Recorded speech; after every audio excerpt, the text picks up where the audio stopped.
Hi, my name's Lucas I'm Kerry. and welcome to another episode of Dose of Pharma. So today we're joined by Amy, who is a New Zealand-born Samoan woman who has a passion for science and helping others. And we'll be discussing about the theme of failure and perseverance in the context of science. To begin with, Amy, would you like to give us a brief introduction of yourself?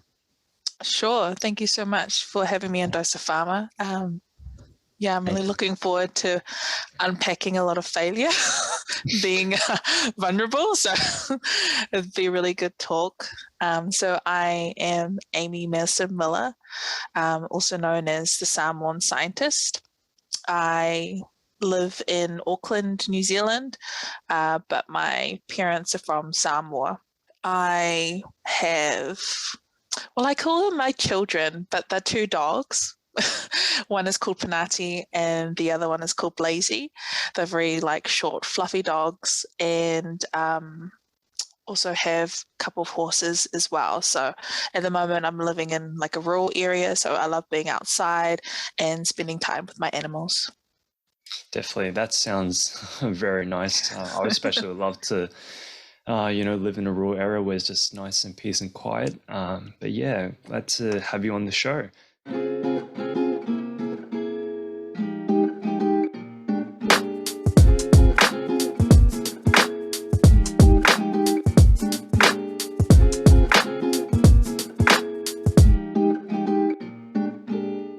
So first question, actually, I just a bit more, as you mentioned, about your culture and your heritage. So how did you feel your culture heritage as a Pacifica woman in science? How has that influenced kind of your direction and interest of your studies so far?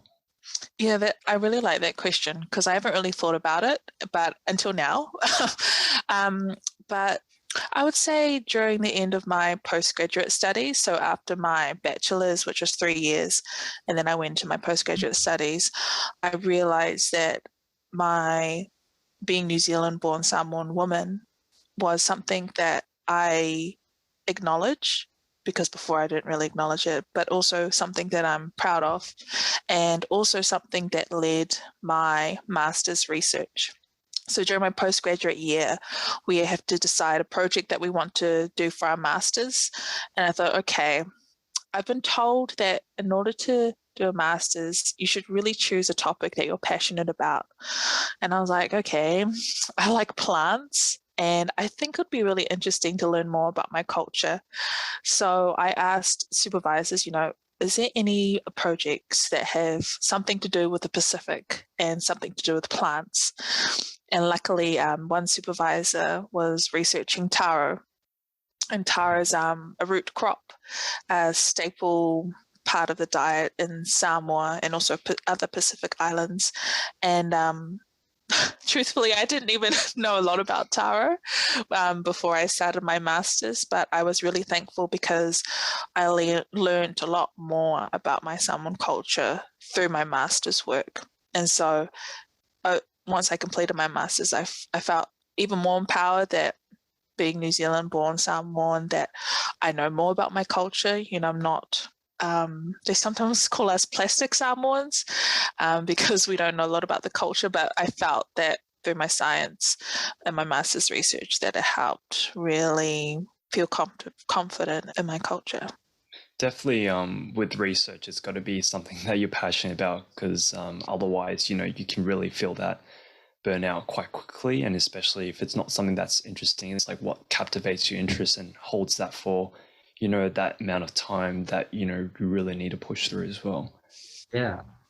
Would you say, Amy, that you had to dive into the history of Samoan culture to learn more about in relation to your research? This was an interesting conversation because I would say initially my supervisor would have said, no, I don't need to look into the Samoan meaning behind taro and the cultural significance it has, but I actually said to my supervisor that that was something that I wanted to do. So I didn't necessarily need to do it, but I made it important for myself to include it in my thesis. So that was a part of my thesis. And did that give you bonus marks? Yeah, one of the markers, he said, "Oh, I love that section of your literature review," but then the other one, the other marker was really harsh, and they didn't comment anything about that. Right. Yeah, I guess it's through their own lens because everyone has their kind of different perspectives. So, yeah, well, but still very, very interesting and insightful to hear that that not a lot of, I think, research projects that I know others have done where you actually learn more about your own culture. For me personally, I guess the experience that I've had is that learning, I guess, more about my own profession, but never to the extent of learning about whether it's a specific kind of niche or a kind of specific that you can relate to personally. So it's very interesting to hear. I guess we can move on. I guess to the next question. So I know that yourself, you're really quite passionate about research, and knowing that you're basically kind of an advocate for science in the Pacifica community. What are I would say, some of the obstacles or challenges that you've kind of identified that would have deterred young Pacifica people from pursuing specifically careers in science? What I hear a lot is that science is for the smart people, like only the people at the top of the class can do science. People who are in the accelerated classrooms, I'm thinking like in high school, they're the ones that do all the 3 sciences and the calculus and the maths and all of that. But what I've found is that it's not, you don't have to be that smart to do science. You just have to really be able to persevere, be able to keep going, even if you've failed a paper or something, or you have to be able to pick yourself up if you're having a lot of trouble with your experiments. And I've found that the people who are willing to work hard, who are okay with making mistakes and working through those problems, those are the people who are really successful scientists. And I think as well, people who are not afraid to make mistakes and who are just really fearless in that, and they ask all the questions, no matter what type of questions or no matter what they think other people may think. They're just really, is it inquisitive? Like they're really interested in the topics that they're researching. And so I have also found that as well, that I was not the brightest in the class. And by persevering, even, I failed papers in high school, just passed some papers in university, but I kept going and just kind of checking in with myself and thinking, okay, that didn't work. What else can work? So science isn't for the smart people. It's really for those people who are willing to put in the work and persevere. Another obstacle that I hear younger people say is that they don't really know what jobs are out there for science, within science. And I so understand that because I had that experience as well in high school. I honestly had no idea. I just thought it was like doctor, engineer, like lawyer. Those were the main careers that I knew of in high school. And so, yeah, that's what I've been trying to do with Samoan Scientist, is to really show people what jobs are out there for science, for within the science career. So I have a social media page called Samoan Scientist, and I try and profile a lot of my friends who are in the science industries. For instance, one person, Dr. Natalie Netzler, she does a lot of work in immunology, and she's been doing a lot of COVID work recently in New Zealand. One, Sophia Olofa'anga as well, she's environmental. Well, she used to do environmental work, so she worked for a construction company, and then she'd go out to site, and if there were any native geckos or lizards, she'd be like, no, we can't build here. So, like really kind of niche jobs like that people don't know about. And so that's what I'm trying to do through Samoan Scientists, to get people aware of those so they could see themselves in those careers in science. And yeah, I guess following on from that as well is like representation. If we don't see people like ourselves in the science areas, and it makes it a little less accessible, like, oh, okay, wonder why there aren't many Samoan people in there, or Pacifica people, or like it doesn't seem like an attainable position to go to through science careers. So would you say like one of your drives in like pursuing your pathway in a career as a scientist is to basically be part of that representation in your Samoan culture and community? Yeah, I guess so. Like one of the people who are in the science area, because there are a few Māori, really good Māori scientists and Māori science lecturers as well in the universities, which is really good. But yeah, definitely I do notice that there is not a lot of Pacifica people in science or in the universities here in New Zealand that I've noticed.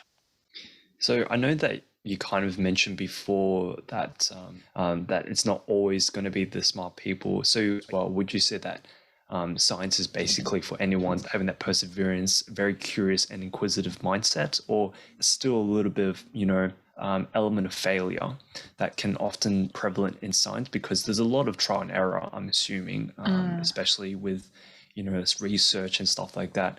But how would you say that would have influenced kind of your work and career? Like, did you find that, was there a particular moment or was there a particular experience that you really felt kind of lost, and then you realized, no, this is how I should not be going about it, but rather this is the direction I should be going instead? Yeah, I guess I would say one of my biggest failures would be getting into the PhD program. So I've had must be 3 years of just so many academic hurdles trying to get into a PhD program. And it all stemmed from my master's. So for my master's research, I got a B- for my overall thesis. And so at the University of Auckland, they don't allow students who get below a B+ to go on to a PhD. So they need to do some extra work, some extra papers. And so I was battling through that, but I also presented a case to the University of Auckland that I had a lot of work experience in publications and support from supervisors and other people that I've worked with, but it all came down to my mark, my master's mark, which was a B-.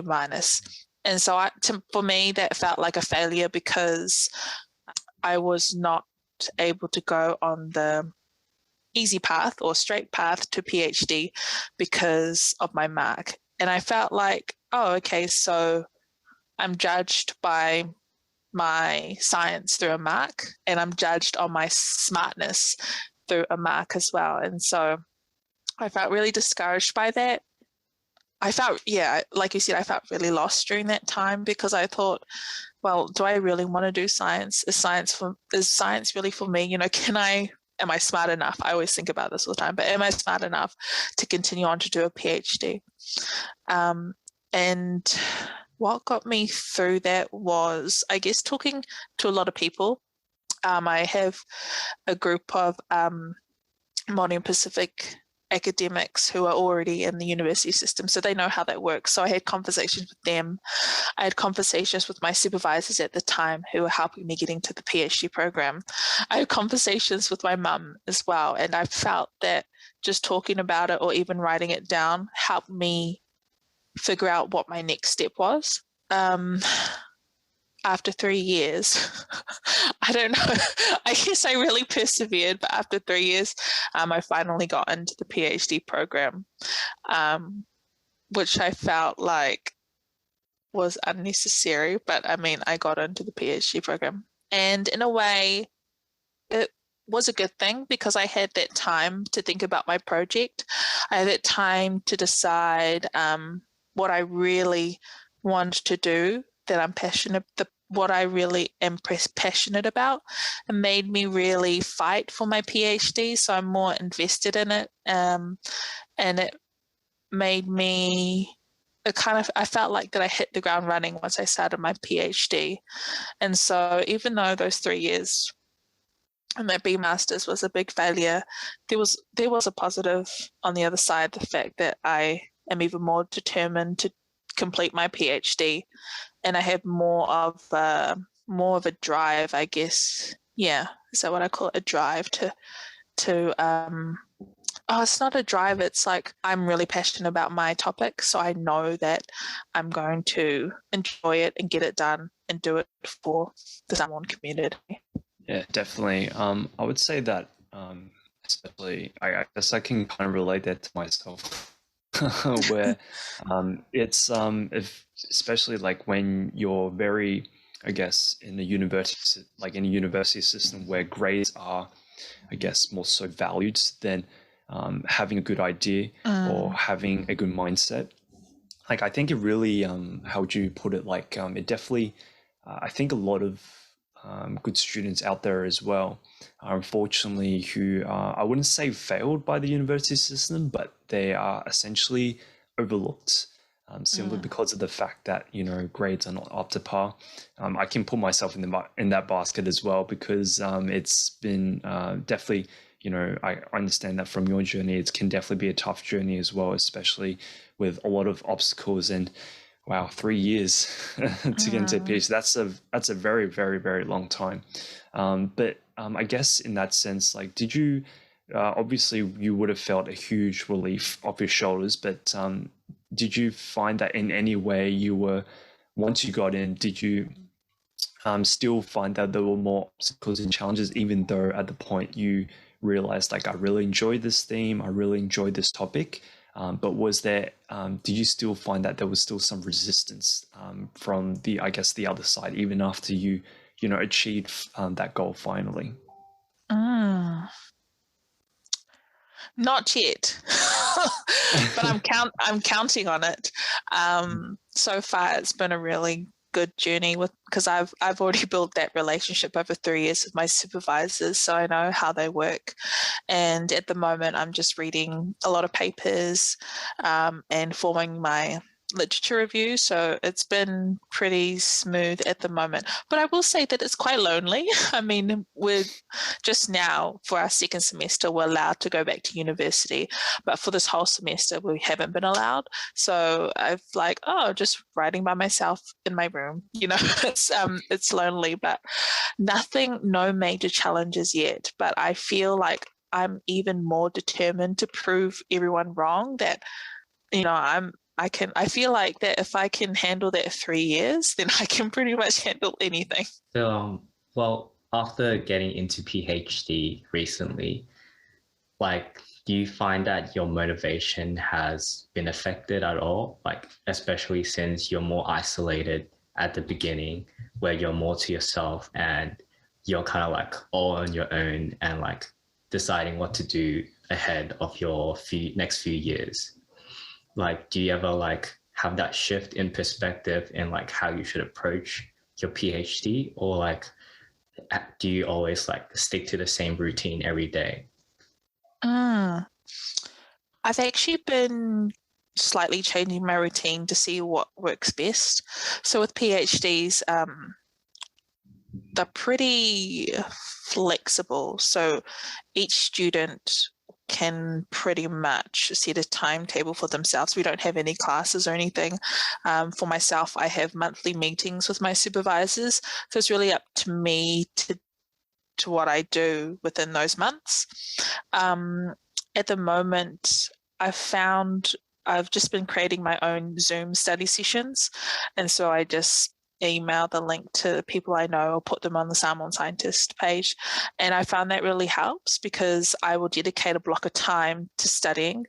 And then that means the rest of the day that I can do what I need to do. But I know that once it comes to, for instance, 7 o'clock to 10 o'clock at night, I know that's my study time and I know I'm going to sit down and I have to do that. So I found that it's worked really well, blocking out hours of time.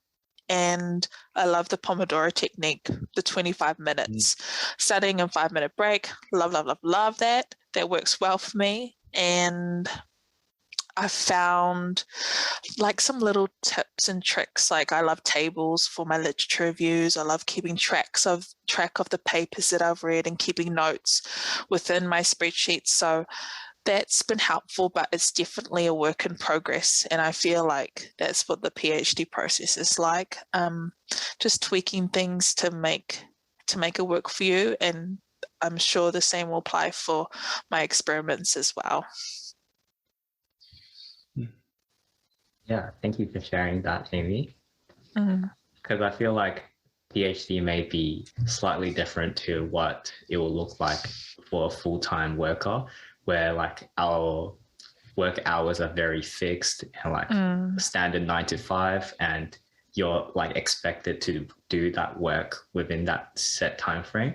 Whereas PhD is like it's a little bit more flexible, where like you are like you decide what you want to do for your career and your pathway. So you can organize and set all these little things. And I guess it will like just build up like step by step. Yeah, and you make a good point as well. Like it makes it even more harder to get that motivation up because you know you don't have your boss there saying, "Oh, have you done this?" You know, you just make your own time and your own motivation. Yeah, because it means that you obviously have a lot of freedom, but you need the discipline. You need the discipline as well. I guess on that point, so I know that you kind of like trying out different techniques and stuff. But would you say you would have like kind of any, if you had the chance to like kind of like do it all over again, like, you know, back to like step one, that kind of thing, like knowing that the experiences that you've learned, like what would you kind of say to your past self in terms of like, you know, some key messages like, oh, you should definitely do this. Like this is, you know, a good way to kind of segue into this thing, or it's like, oh, you shouldn't do this because, you know, this is what will happen. Like, what will kind of be those messages if you had the chance to talk to yourself, like kind of like a hypothetical scenario, but what kind of those key messages would you part off with? Will that be like transitioning into the science career or like within, like going from bachelor's to postgraduate or? Oh, I guess like going from your bachelor's to postgraduate and now going to PhD, like what would you kind of say back to yourself? It's like, oh, you know, this is what what you should do, or that type of thing. Yeah, so I'm a person who I like to think that I'm organized, but I love making lists and notes. So I'm the type of person that thinks, okay, we need to be here at 9 o'clock, and 9:05 we're gonna have breakfast. So I love having order and things like that. But what I would say to myself, my bachelor's, is that chill. You don't need to be so much into the order, and be a bit vulnerable and ask questions and like I don't know, sorry, I'm not sure how to articulate it, but I guess in terms of like I care too much about what people say or what people think. So I would love my younger self to be a bit more fearless, ask all the questions, make all the mistakes, because I find that later on in life when I've made more mistakes, I've come out the other side so much better. I've felt that I've become a better scientist. I became a better person. And that was because by making those mistakes, I knew how to fix them, but also I knew that if things keep failing and failing and failing, that I would still survive, that I would still be able to pick myself up, that I would still be able to persevere, and I would still be able to, for instance, produce a master's thesis. So I would definitely say to my younger self, be more fearless, ask all the questions, don't really care too much about what people think, just focus on yourself. And yeah, thanks for sharing that, Amy. Just to I guess close off the episode, linking back to the theme of what we're discussing about perseverance and our learnings throughout in relation to your journey, what can you share to the viewers about what you've learned so far in relation to perseverance? What I've learned about perseverance so far? Yeah, like with all the hardships that you went through in relation to like your studies, getting through your master's, and then having that 3 year, and then now starting off your PhD. Like reflecting back, do you see like if you could have done any different, or would you still have struggled exactly the same that you did? Yeah, I was just trying to I thought I forgot a thought, but I remembered it now. The thing with struggles and failures and challenges is that everyone goes through them. And I feel like, I always feel like no one has the same challenges as me. But even with my PhD, not even getting through to the PhD program, other people have also faced that as well.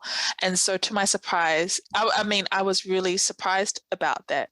And so I think that's really important to acknowledge that we are all struggling in some sort. We all have our challenges, and we all have our own ways of getting through those challenges. And I don't know, there's some comfort in that for some reason, just knowing that we all have these struggles. And then what was the second half of the question where there was like another bit? Or like reflecting back to your journey, would you have done anything different about what you've gone through? I did often think, was I just really stupid and waiting 3 years to try to get into the PhD program? So I do kind of maybe, I think if you're in the situation, I think 3 years is the maximum that you should have to wait. And so what I would have done in that situation, especially what I should have done is gone elsewhere and gone to a different university. But I don't know. Would have I done anything different? I think, only possibly with that 3-year break, I may have not had waited so long. Yeah, I don't know. That's not helpful. I'm not sure. Yeah, that's all right. I feel like sometimes we just have that period of time that we may have lost ourselves and like don't know where we are. And we just need that moment to like clarify our thoughts, like what you mentioned earlier, that you talk to everyone you know and you try to reach out to as many people as possible to like clarify your thoughts. That may have been one of the, I guess, eye-opening moments that you had. And also like, I believe that's why you like wanted to continue on the path of completing your PhD as well. And then also the minor details as well, like the location of the university and wanting to be close to my family, and also scholarship and funding and things like that as well came into it. But yeah, that was the overarching reason. Thank you for staying on this episode with us, Amy. We'll close it off for now. Cool. Thank you so much. It's been a pleasure. Thank you for coming on the show. Dose of Pharma acknowledges the traditional custodians of the various lands throughout Australia on which we connect today, and pays respect to elders past, present, and future.